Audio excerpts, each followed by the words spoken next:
5, 2, 1. Hello, thank you. Thank you for joining us. This is a really fun stream we do. We are the Liberalists. You can find us on Facebook in the description below. Joining us today is Sarah O'Connor of Connecticut, USA. Sarah is the president of the Southern Connecticut State University College Republicans, who recently have been informed last minute that they'll be charged $4,000 for the use of a publicly funded hall for a Republican activist teaching event. Sarah claims that her group is being targeted for their conservative politics, and she's on today to tell her story, minus the media bias and manipulations. How are you doing, Sarah? Good, how are you? I can't complain. I can't complain. So what are the Southern Connecticut State University College Republicans? My club is a platform for conservative students on campus. We advocate for local government and volunteer in our local districts. We're kind of a safe zone for conservatives on campus, and it's just a group where we could discuss and try to, expand our platform and get connected with local politics. Nice, nice. So you run that group? Yes. Cool. Now, what was this event you had planned exactly? This event I had, I interned for the state party, the CTGOP, and it's called the Digital Summit. So it's an educational event that focuses on social media strategies. It had nothing to do with Democrats, but we were going to co-host it, and we're going to have people. It's a 3-day event. It actually starts today. And it's just learning how we could use social media to, win elections. So you were charging money at the door, right?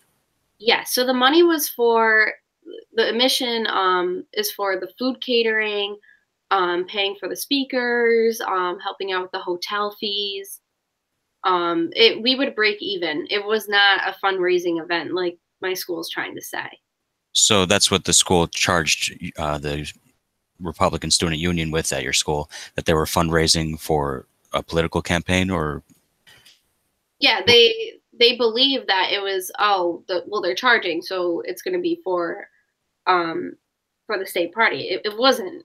Each person paying is paying for the food. Catering costs hundreds. Let's be real. For a 3-day event, catering every day, that's expensive.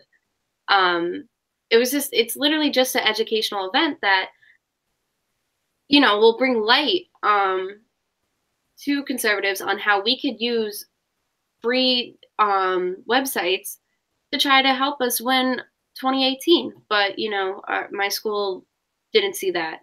And actually a paid employee for the CT Dems goes to my school, and he was the one who kept calling and calling the school, trying to get information to sabotage the event after I got the confirmation of the room. So at first, when I sat down with my school, I told them this is what the event is. My club is co-hosting it, that there is a fee, that it is with the state party. I didn't hide anything from them. And they said, yep, no problem. Here's the confirmation. A week later, the week before our event, they're like, well, we got word from a student here that, it's a paid event, that it's a fundraising event, and they just totally believed him, and didn't give me any chance. And then they were like, we never confirmed the room with you.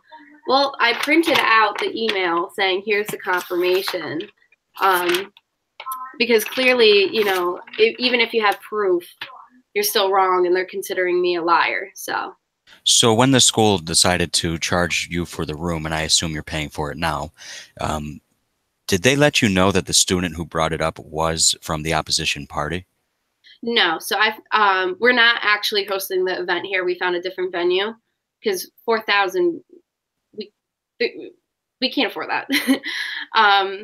So we found a different venue, and then I actually have a few friends that work for the help desk at our school, and they're the ones that are like, yeah, he's a paid employee of the other party. Now that's pretty shady. I'm glad you found another room, but essentially they got your group off of campus. Yeah. I mean, how's your time on campus been yourself, and other conservatives on campus?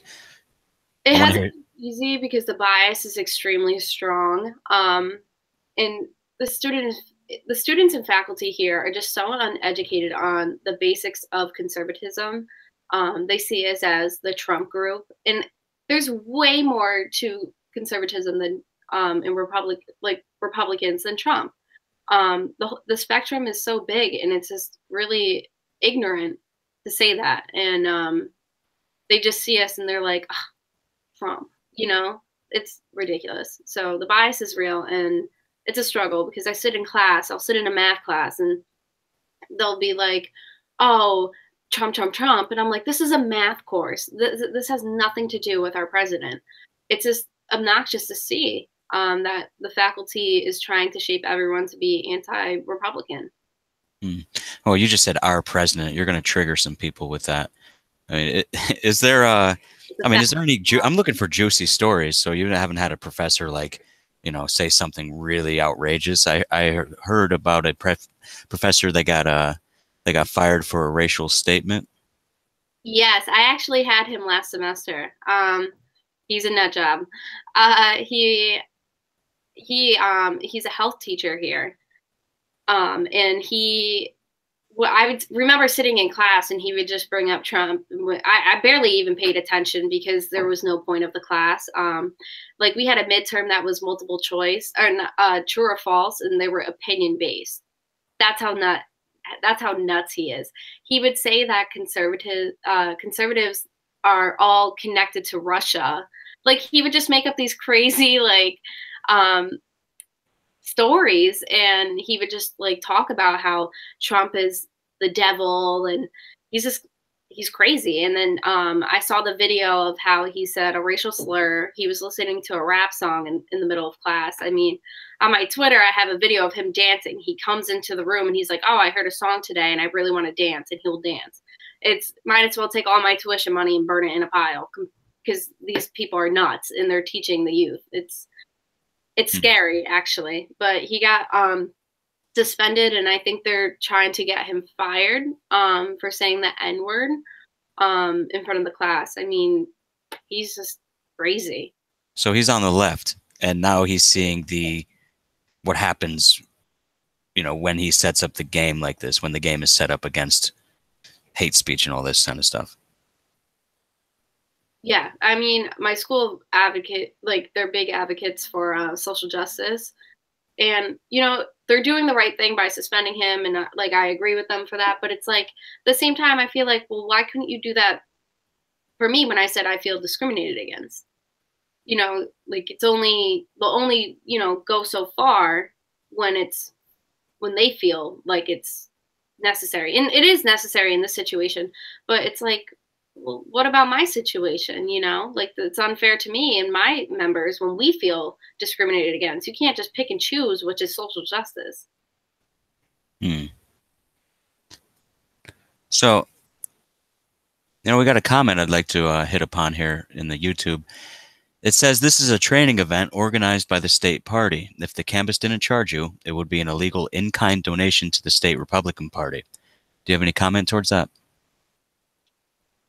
I mean, it's not a fundraising event. My group, so how it works, if a student organization helps make it my event, which I was doing, it wouldn't have been illegal because the College Republicans of this campus, when I pay activity fees, was going to help co-run it. And the money was going back to the speakers, the hotel, the food. We were not pocketing anything. We would break even on all the numbers. Right. The user has it wrong. I ran for office myself a couple times, and I'm not extremely, but I'm well aware of the in-kind donations rules and stuff. They would be breaking the law, whatever your name is, user, if they had not only put on the event, but gave the goods to the party. They didn't give the goods to the party. Yeah, it wasn't a party event. It was a student union event. Yep. Completely different. You should get yourself straightened out before you embarrass yourself further. So I wanted to turn this around and, talk about your personal principles, Sarah, and what values you personally hold that you feel match your politics. I mean, what drives you? I'm very economic based. I'm a huge fiscal conservative. I'm not like a big advocate for any like social program. I'm just, you know what, don't take my money. The government has their hands in everyone's pocket, and I just find it unconstitutional, in my opinion. I mean, I always been fiscally aware. Seeing my parents run a beautiful company, it's at a young age, and just seeing the amount of taxes they have to pay for our household, and let alone the business, it's ridiculous. Taxation is theft. Um, so I guess that's what really drove me to be a conservative, is seeing how the government just takes and takes and takes and gives it to people who are just having their hands out. And I never agreed with that.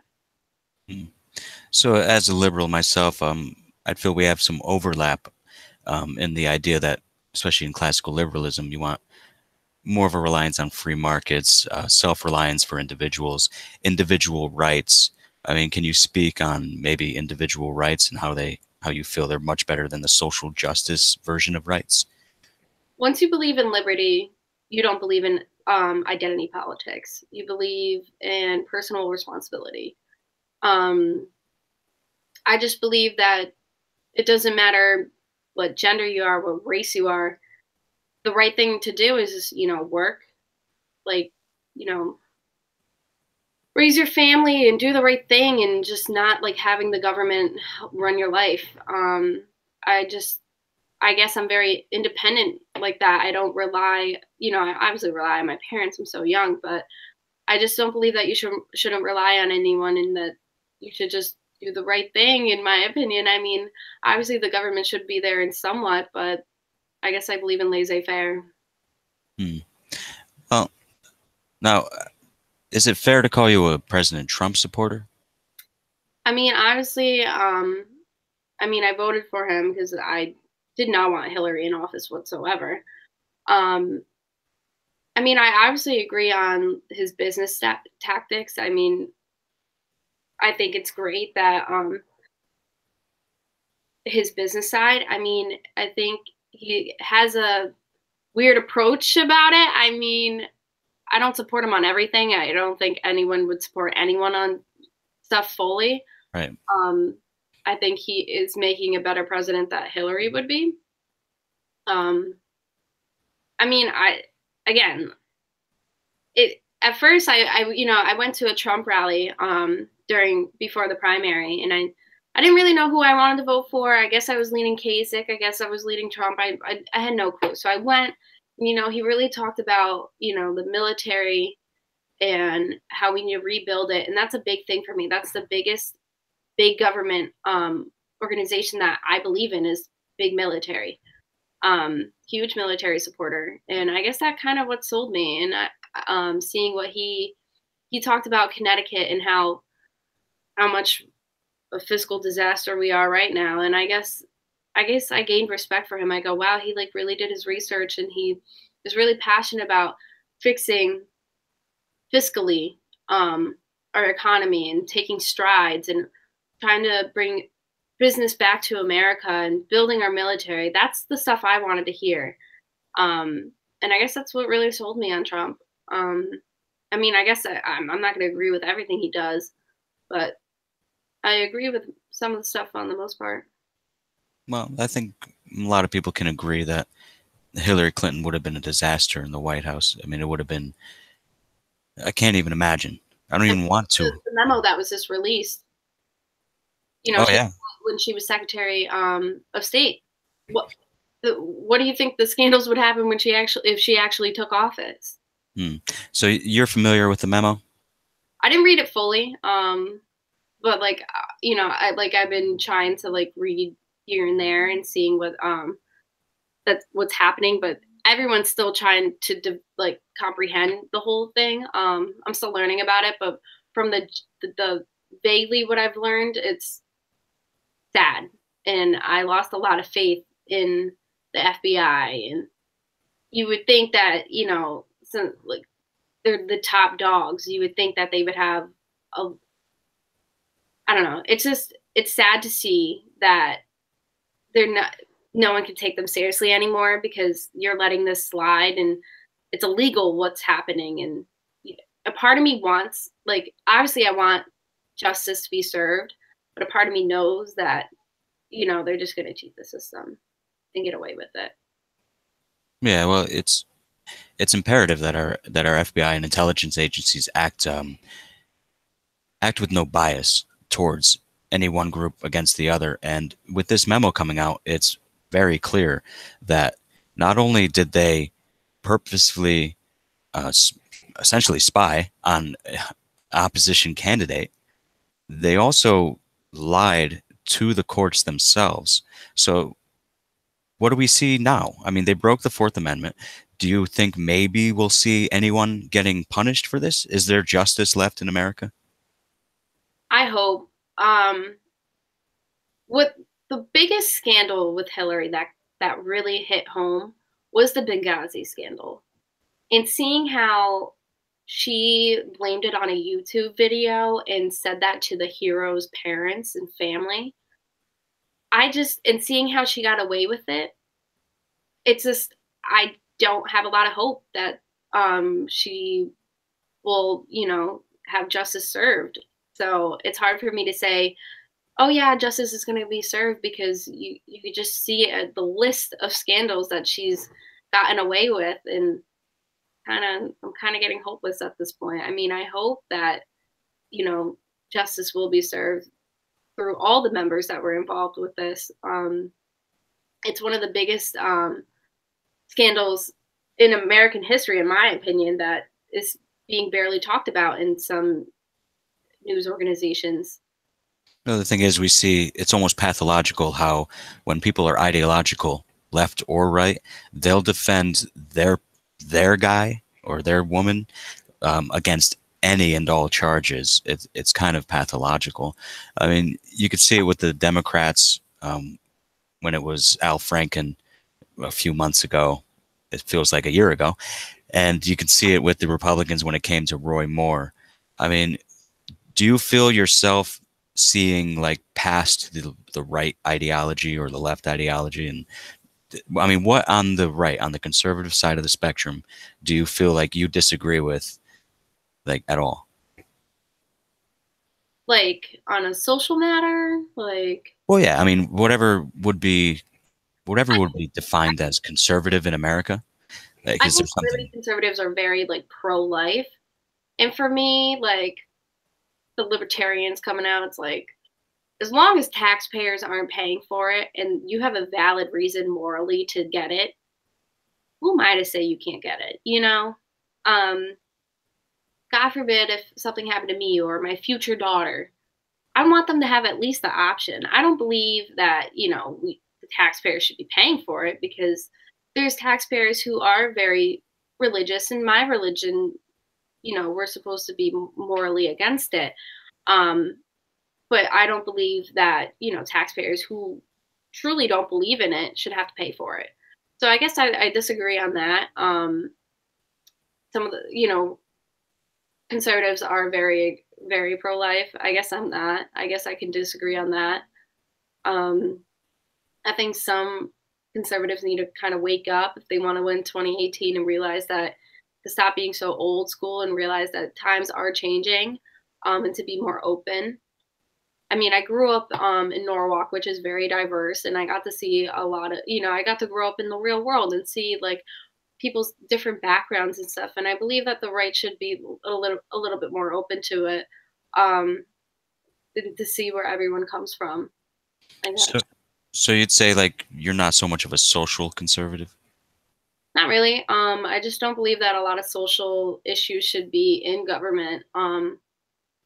I guess I'm just very fiscal. I guess I only care about the numbers and the money. I mean, I just don't, seeing how hard my family works and seeing how hard I work all the time, with school and work, to have that money taken just through so many taxes, it's disgusting. And I'm just very, very bent on, don't take my money.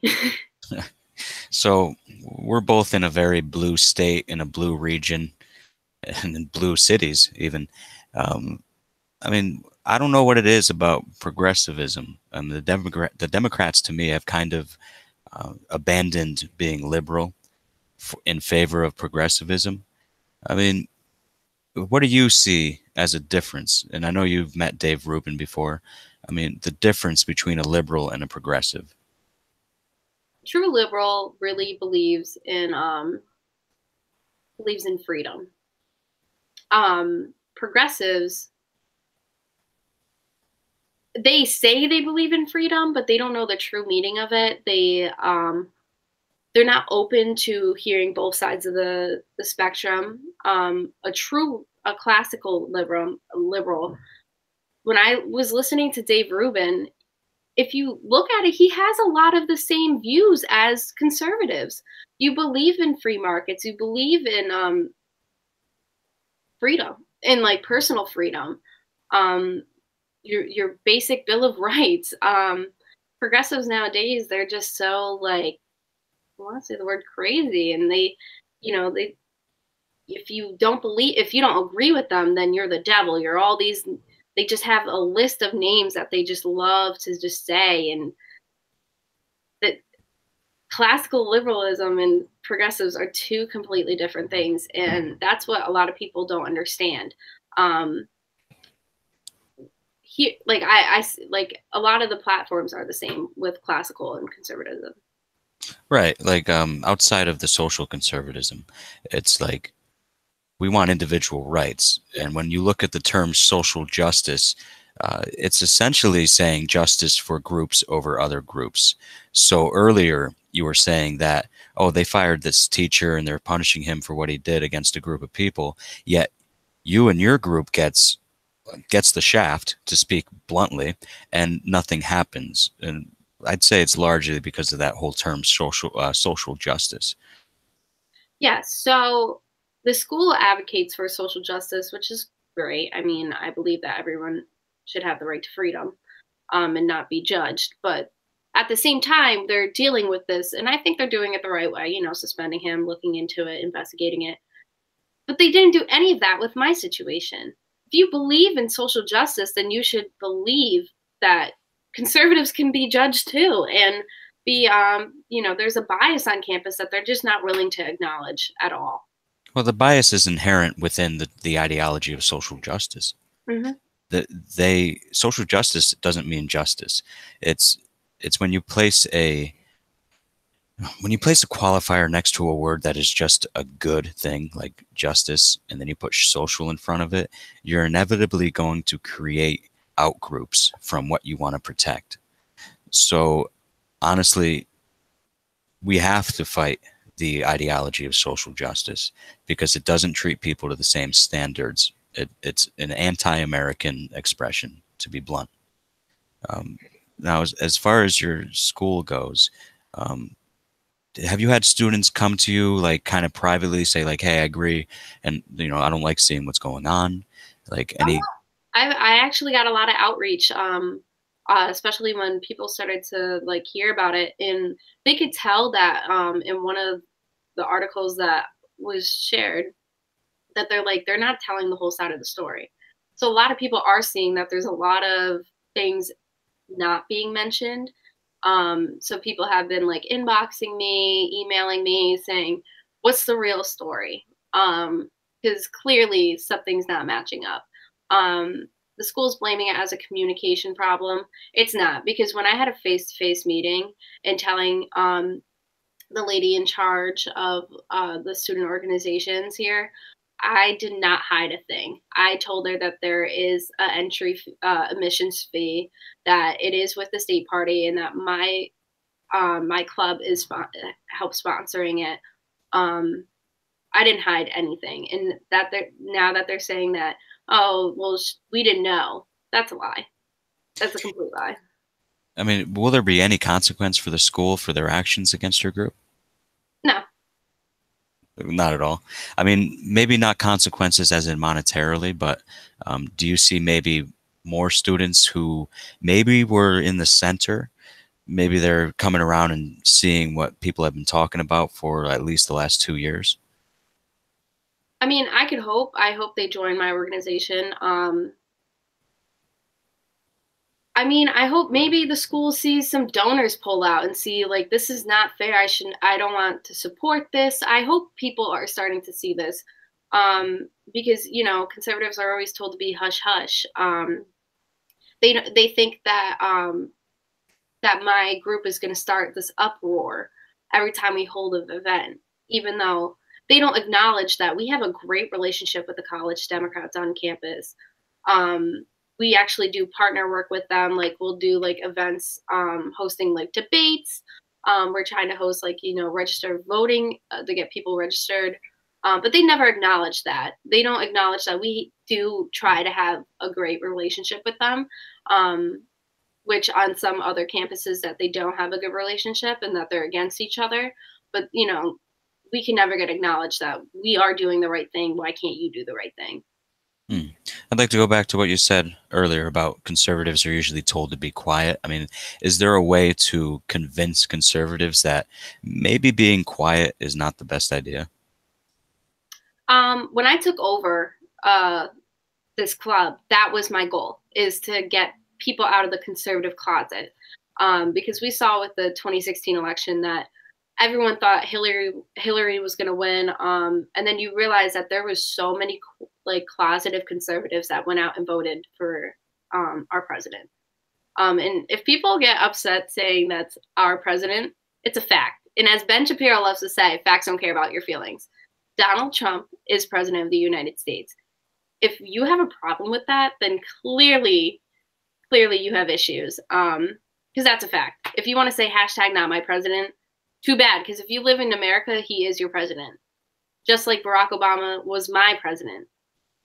Doesn't matter. I didn't agree with pretty much most of Obama's policies, but I still respected the highest office in our nation, which a lot of people don't do now. Well, no. I mean, if it wasn't for double standards, the left would have no standards. Thing is, like, how can we get those closeted conservatives? I love the term, by the way.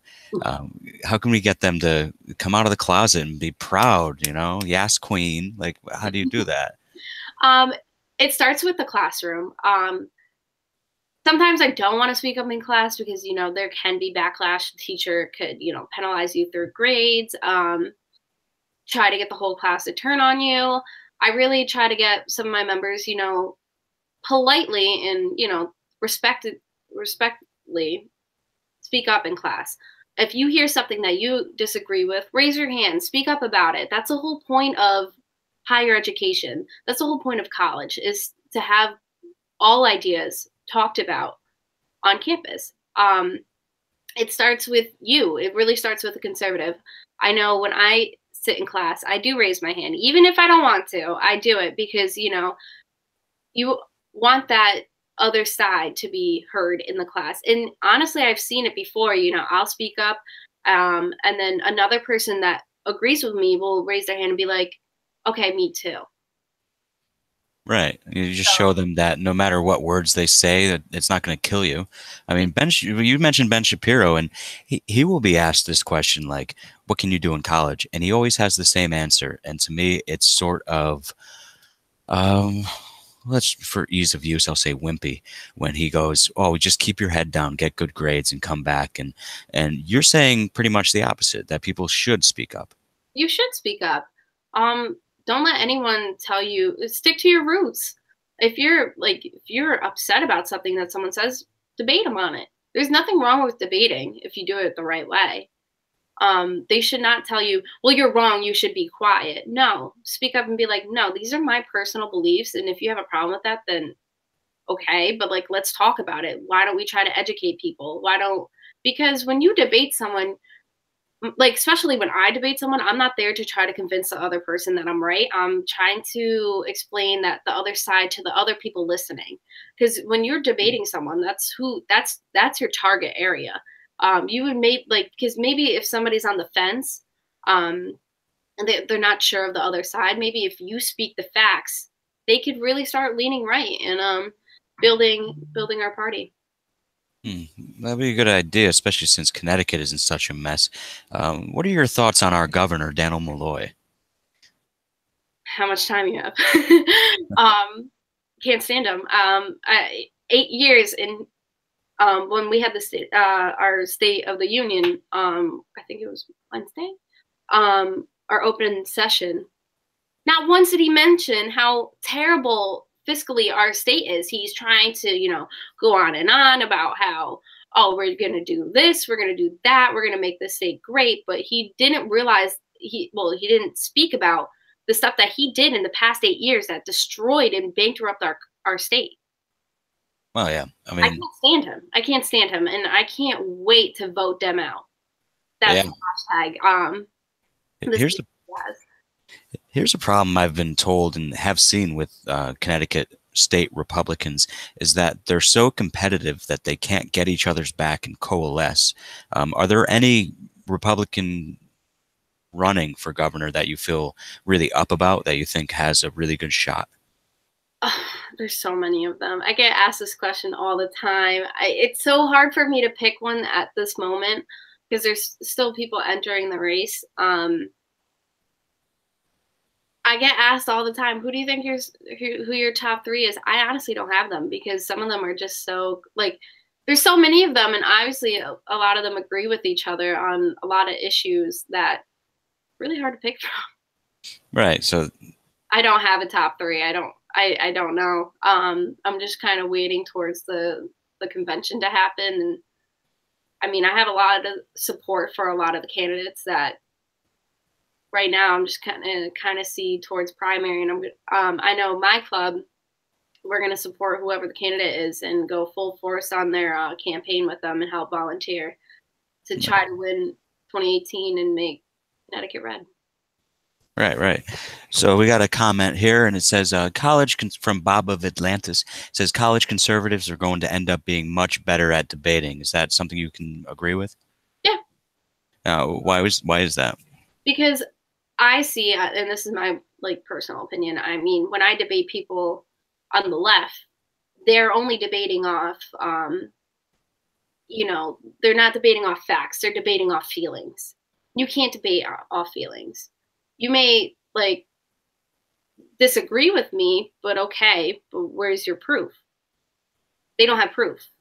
So when I debate someone, I'm not going to go into a debate and be completely clueless. I'm going to do my research. I'm going to look up the facts. I'm going to learn the numbers and the years with, if it's a different, if it's a Supreme Court case, if I debate that in class, I'm going to look it up. A lot of times I see that they're just saying, well, no, you're wrong. And they have nothing to back it up with. Is there any debate that comes to mind that happened within class that was particularly contentious? DACA. I had to debate a dreamer in class one time last semester. Dreamer. I would ask them why they think they can win an election if the Democrats call the non-Americans dreamers and the Americans deplorables. I kind of laugh. I mean, clearly we're seeing this in Congress now. I'm with Nancy Pelosi's 8-hour, whatever you want to call it, not even a debate, speech. Filibuster? Yeah, filibuster. About dreamers. It blows my mind that, they're so for them, but what about Americans? What's so wrong with being America first? I really do not understand how anyone could be against that. This is the country you live in. Don't you want to see other Americans thrive before anyone else? Sorry to be selfish, but I want to see, Americans thrive way more than any other country. Because who wouldn't want to be the best? That doesn't make sense to me. But when I was debating this girl, she was saying how terrible America was. And I'm like, you're literally sitting in an American classroom right now. Because she said that it was so wrong for me to say America first. That's what started this whole debate. And I go, how? How is it? Because I always question them, how? They want to come at me with all these feelings, saying you're wrong. But I always ask them, how am I wrong? How is it so wrong to want to see American children have the best jobs, have the nicest houses, to try to thrive in their life? That's not wrong. Right. And if she says it's wrong to say American first, I mean, what country did her parents think of first when they brought her over here? They Exactly. thought of America first. So if it's so bad here, why are you fighting to stay? That's what I asked her. I go, well, then why do you want to be here? And she goes, well, my family came from a poor country. Okay. Most of Americans have come here legally, um, wanting a better life. They clearly pick America because this is the best country in the world, in my opinion. Um, her her whole debate was just a joke. I mean, I kind of was like laughing it off at the end of it. I go, clearly you have no clue what you're talking about, and sorry to be blunt to you, but clearly your family chose here, and now you're saying, well, this country's racist, on it was built on racism and all this. It was never great. Okay, let's change it. Let's change it. Let's make it better. And I asked her, I go, how would you make this country better? And she couldn't answer the question. I go, I can't help you if you hate this country. I believe if you hate this country, leave. You have the freedom to leave. Right. I mean, when it comes down to it, do they even want America to be America? Clearly not. I mean, same thing with the whole Trump shithole comments, and it turns out that they say he didn't really say that, yada yada. But it's like they can't say America's great, because to say America is even good is to say some other countries are not good. And I don't understand how anyone could get upset about that. When my family came here from Italy, we decided to be Americans because we have a better life here. Um, I just I can't understand their argument at all. Um, I mean, Trump saying that, yeah, like people could get upset about saying shithole, okay, but most part he's not wrong. Some of them are really terrible, and there's not a lot of personal freedom there. Um, there's countries that still have slavery, and it's 2018. It's like you say America's terrible, but look at how beautiful our rights are. Well, I've tried to make the argument to another person in my school the other day that, and I said, America is really the last bastion of free speech. There is no other country on earth that has the free speech protections that we do. And just like your debate partner in class, I'll call her, it was just a mixture of ad hominem attacks and you're wrong, despite showing them evidence to the contrary. Now, what do you think? What do you think of the whole progressives as far as a movement goes? Do they have a future with identity politics? Are they going to be able to? Let me rephrase this. Since 2008, the progressives have doubled down on identity politics, and they have lost the White House, Congress, the Senate, a majority of governorships, and state legislative bodies. Is it possible that the progressives can do away with identity politics, or have they painted themselves in a corner? I believe if they really tried to get out of the platform that they have of just built off identity politics, I believe they can. I mean, look at Republicans. We didn't have barely a platform when they took office in 2008.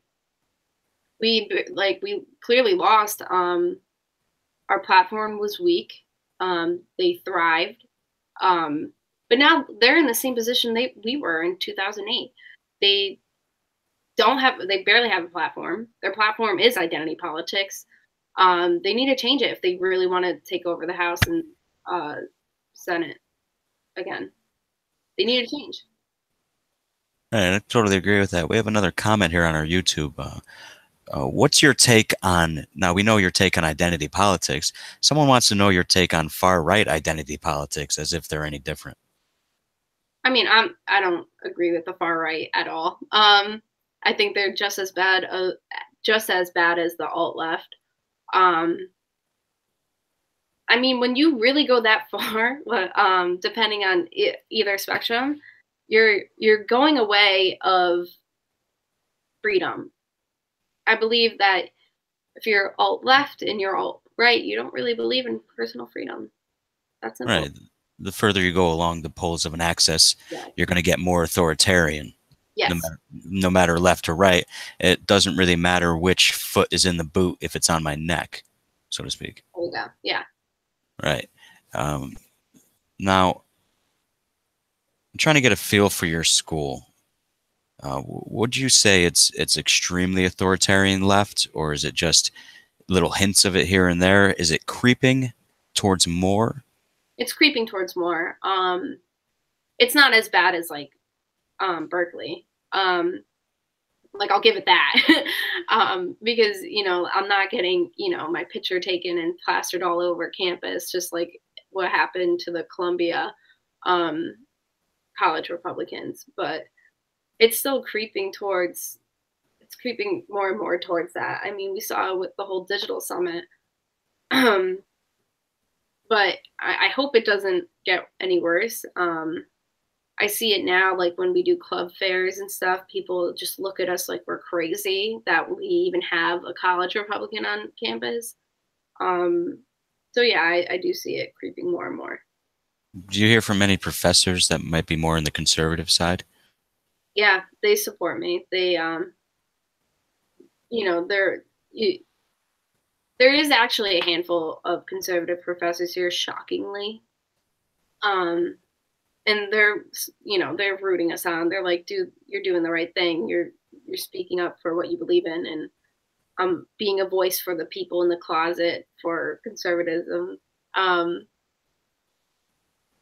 don't know. I just believe that what I'm doing is correct, is speaking up for what you believe in. And the fact that I'm getting backlash for it just blows my mind. I mean, where is this event you're holding this weekend? It's at the Sacred Heart Nunnery Academy in Hamden. I don't know the full name, but really not that far from Southern. We wanted to keep it in the New Haven area because we already, like, you know, blocked out a few rooms for our hotels, and we promoted it here. And that was another thing. It's like with the whole dilemma with our school, it's like, how are you going to tell us a week before after you okayed it and we started promoting? Saying it's going to be on this campus with the exact room number. Just blows my mind that they would even do that and then try to blame us. Right. So your group is working towards activism for 2018. I mean, what do you have in mind? Not to give, you know, away too many of your secret hidden plans, but I mean, what are you looking to do in 2018? Is this just like Connecticut only? I try to keep it as local as possible because I believe local politics are way more important because they affect you more. Not saying that national politics don't affect you, they do, but I like this in 2017 when we had a lot of people like for the mayor campaigns and the first selectman campaigns, we worked with a few local RTCs to really like volunteer and do door knocking, phone banking. We're going to be doing that a lot this year, especially the fall semester is going to be insane. We're going to be everywhere, just phone banking, door knocking, because that's where it starts. I really try to keep it local. We like in my meetings, we do like touch on like national policies that are happening with the news, because we have club meetings every week, so stuff happens in the news every week.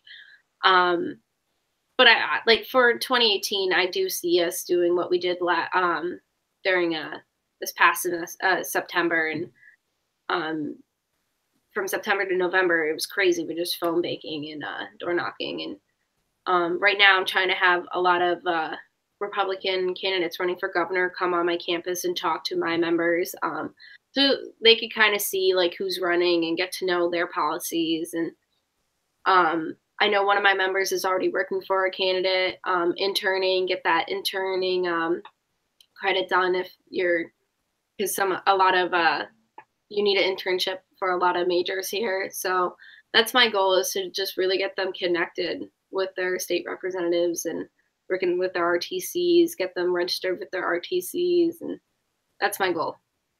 Right. So let's say I was a kid in high school, 17 years old, and I'm looking to get involved in politics.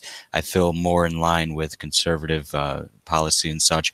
Where would I go? What would you suggest that I do? I actually did not know this.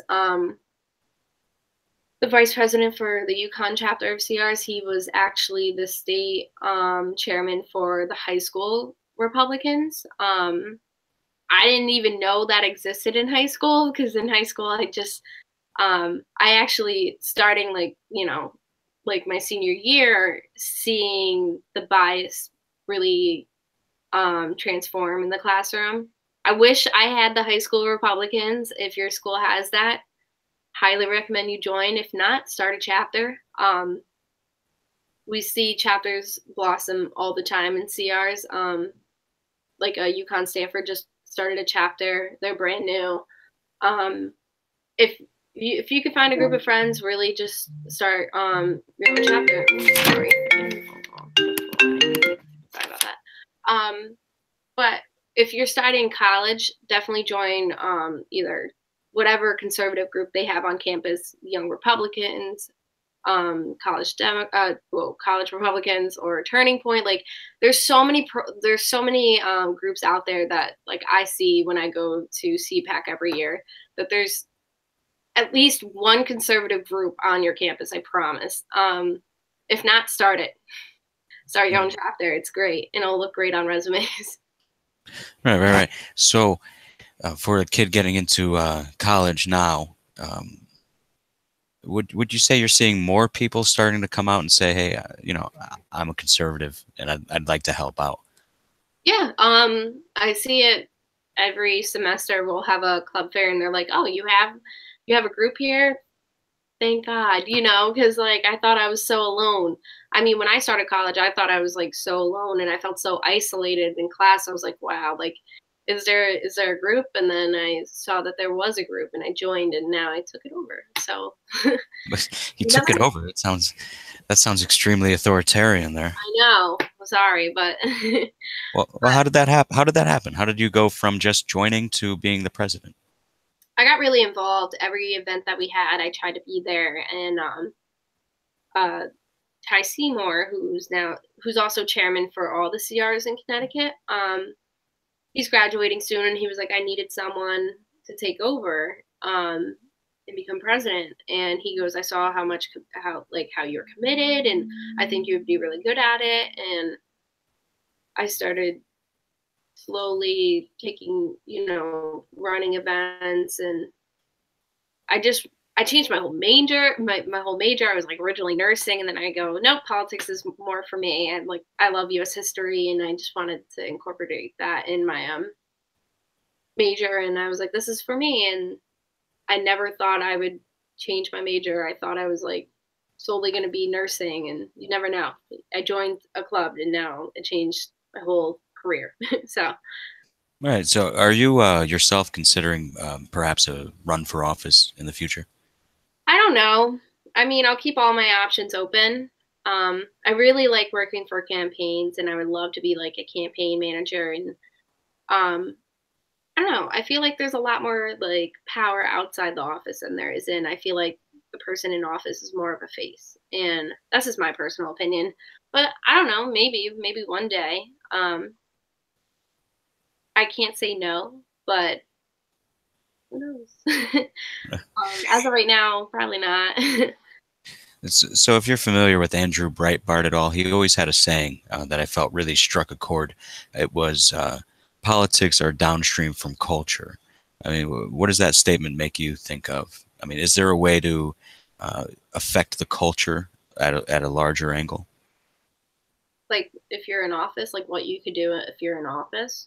No. As far as being someone who just speaks up like you do, like, is there a way you can affect the culture as a group?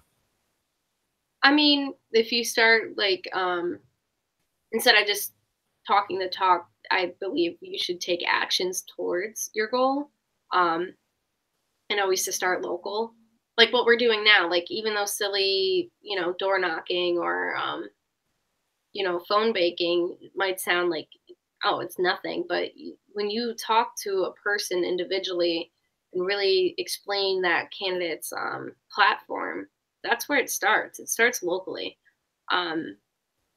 If that answers your question. Oh, absolutely. Because a lot of people don't take they don't take responsibility of the burden that is public life, and that includes talking to the individuals within your community. Now, I've ran for office and had a lot of knocking to do, as I live in a fairly large city up here in Waterbury. But now, as for you, how was your experience door knocking? I mean, did you have certain preconceptions that were challenged, anything like that? People are mean. I mean, I get it. You don't want them on your property, and like you're gonna get, doors slammed in your face. I don't take it personally. I just laugh it off. I'm like, okay, on to the next. But you would be surprised how many people are willing to hear either side on like a local level, because especially in Connecticut, it's such a strange state, because you did see some counties turn red during the 2016 elections, and there's Democrats in our state that are willing to vote Republican. So you have to kind of find that middle ground of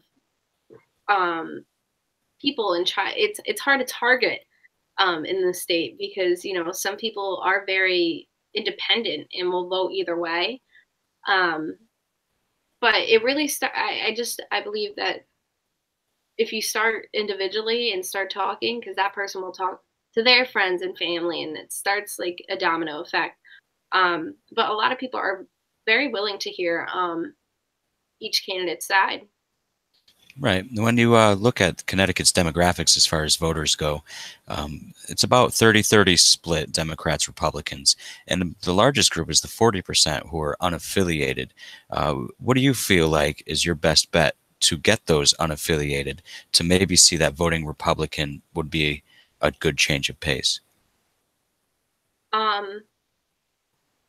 Like what strategies we could use to like get that demographic to turn right? Is that the question? It's more like what do you say to them to make them join your tent? I will point out the facts of like the state, seeing what Dan Malloy has done in the 8 years, and seeing, because everyone's fed up, everyone, and you could see, like, I mean, his approval ratings, what, low 20s? He's the least popular governor in the United States. Yeah. I can't think of the number off the top of my head, but 14%. He's needed by both sides. And if you could just say, here are the facts, this is what we can do to fix it, I think a lot of people won't care which party it is. They're going to go with the person who has the best plan to fix our state. Right. So economically, what's Connecticut's best path forward in your eyes? Try to keep, like, I believe to keep businesses here should be one of our main goals. I think this week I forgot what the name of the company up in Enfield is leaving, right, going across the border. Do you know? I don't know the exact name, but I know it's been in the last year, about 11 companies left for bordering states. Yeah, we need to make our state desirable to businesses. We need to want businesses to come here and stay here, because businesses want transparency, and they want to know what it's going to be, farther down the line when it comes to like taxes, and they want to know what they're going to be paying. Right now, businesses don't know what's going to happen next, and that's scary when you own a business. You don't know if taxes are going to be raised even more. And that's why most of them are leaving. They're seeing how bad our state is, and they're saying, we're getting out of here as soon as possible, because we don't know if it's going to get any better. I think that's one of our struggles right now, and I think that should be one of our main goals, is to really reach out to the businesses, and because Malloy has been just chasing them away, and we really need to be like hug our companies and say, please don't go, we're going to fix this, I promise. I think that should be one of our main goals. So a little more transparency and letting businesses within here know our plans for future tax rates and stuff like that. Mm-hmm. I mean, what else do you see that could really encourage businesses? Because when you think about Connecticut, we're in a beautiful spot. We have the Gold Coast here. We're within driving distance of Boston and New York City, and a slightly longer drive to like a Philadelphia metro area. Now, what else could we do as a state government to encourage businesses to stick around and, stay? like I've heard a few plans of like, because if you're seeing a lot of college graduates leave the state, and I believe that we should have our businesses try to, you know, like maybe strike a deal with them saying, well, let's lower tax rates if you hire students that went to school here, to try to keep people to stay here, because right now we can't keep college graduates here because there's no jobs, and if there are jobs, they're so low. I mean, there's a lot of things that we could try to work with businesses. I mean, I see my mother's business, and I see all the stuff she has to deal with. I could see there's just so much. I mean, we could. I hear so many different plans, and I'm like, they're all so good. Why can't we just take them into action? I don't know. Is that going to answer your question? I'm not sure. No, that's a good answer. I mean, there seems to be a big, especially on the left within even our state government, that that views having wealth as somehow morally reprehensible. You know, they'll say like the wealthy need to pay more, and in Connecticut, they're paying the lion's share by far, you know, of revenue. That's on the backs of the wealthy in Connecticut. There's a lot of problems, and a few of our representatives are only out to enrich themselves. So I think I'm going to be taking this interview from here. It sounds really good. I do have to get to work. So I just want to wrap this up. So essentially, your position is one of individual rights and individual responsibility. Yes. Now, when we say individual responsibility, you will often get tarred as someone who doesn't care for the poor. Now, how would you go about answering such a charge? I'm not saying I don't care about the poor. The way I was raised is you don't give handouts, you give hands up. Like the old fish saying, you know, you teach someone how to fish, they'll eat for a lifetime. But if you give someone a fish, they only eat for a day. It's not, I don't hate the poor. I'm not saying you do. I'm saying that's what people will say. Yeah, people will say that, but it's like, no, you want them to get jobs and to be financially stable and not rely on the government. But nowadays they're just like, well, can't find a job. Section 8, here I come. But right now we need, like, it goes back to the businesses. We want them to open up the markets and build more jobs. And that's what Donald Trump has been doing. You want them to want to have a job and be financially stable. You want them to be worth more as an individual. And that's why I say America first is because you want everyone to succeed. It's not, people say, well, you hate the poor. No, I don't. I don't believe that we should all rely on each other financially. I believe that we should all work together, not just rely on each other. I like that. It's kind of like the difference between codependency and being dependable. Yep. All right. So this is Dan at the Liberalists. This was Sarah O'Connor of president of the College Republicans at Southern Connecticut State University. There'll be links down there so you can see the news stories, and we'll keep in touch and make sure that the school maybe chills out a bit. Yeah. I want to thank you again for coming on with us. Thanks for having me. No problem. Have a good one. You too.